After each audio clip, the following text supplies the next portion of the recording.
हातवारे केले आणि हातवारे करून तुम्ही अवमान केला आहे.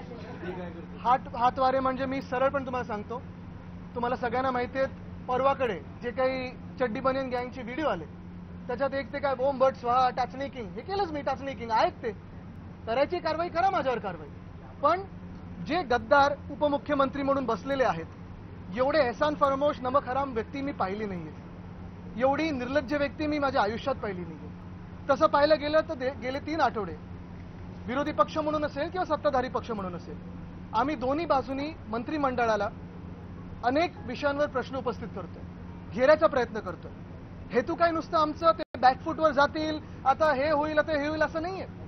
पण जे आम्ही प्रश्न उपस्थित केलेले आहेत, मग ते बीएसटीचे असो, शेतकरी आत्महत्येचे असो, धारावीच्या जमीन घोटाळ्याचे असो किंवा कुठचेही इतर विषय असो, हे विषय आम्हाला सरकारकडून उत्तर पाहिजे आणि पूर्ण विधिमंडळाला पाहिजे, मग दोन्ही बाजूच्या विधिमंडळाला पाहिजे, दोन्ही बाजूच्या आमदारांना पाहिजे. एवढ्यासाठीच, कारण आम्ही जनतेतून निवडून आलेले लोक आहोत आणि आम्हाला आमच्या मतदारसंघाला जनतेला उत्तर देणं भाग पडतं, गरजेचं आहे, ते आमचं कर्तव्य देखील आहे. पण हे सगळं होत असताना आपण माझं परवाचं भाषण ऐकलं असेल, 293चं भाषण, त्याच्यात मी अनेक विषय मांडले. मग धारावीत होणारा जगातला सर्वात मोठा जमीन घोटाळा असेल, बीएसटी कशी हे संपत चाललेले आहेत, शिक्षण कसं ह्यांनी वाट लावून ठेवलेली आहे, आरोग्य खात्याचं कसं ह्यांनी वाटोळं करून ठेवलेलं आहे, अनेक विषय जे मी मांडले त्याच्यावर आज जे काही मी समोरून उत्तर ऐकत होतो नगरविकास खातं ज्यांच्याकडे आहे, आणि म्हणून मी ऐकलंच नाही.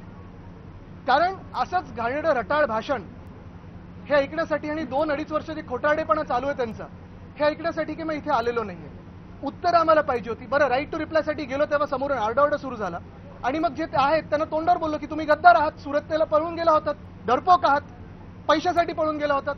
तसं पाहायला गेलं तर राईट ऑफ रिप्लाय दिला असतं तर मी विचारलं असतं, मुंबई पुणे मिसिंग लिंकमध्ये एवढं कॉस्ट एस्केलेशन का झालंय, डिले का झालाय?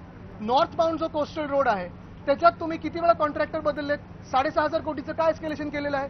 कोस्टल रोड ज्या मिनिटाला आमचं सरकार पडलं किंवा पाडलं या निर्लज्जांनी, तेव्हा देखील तुम्ही एस्केलेशन केलं. जिथे जिथे भ्रष्टनाथ मिंदेंनी हात घातलेला आहे, मग ते रस्ते असतील कुठेही असेल, सगळीकडे ह्यांनी पैसे काढण्याचं काम केलेलं आहे, बाकी काही केलं नाहीये. पण एवढं सगळं होऊनही मी का ऐकायची तयारी पण पाहिजे.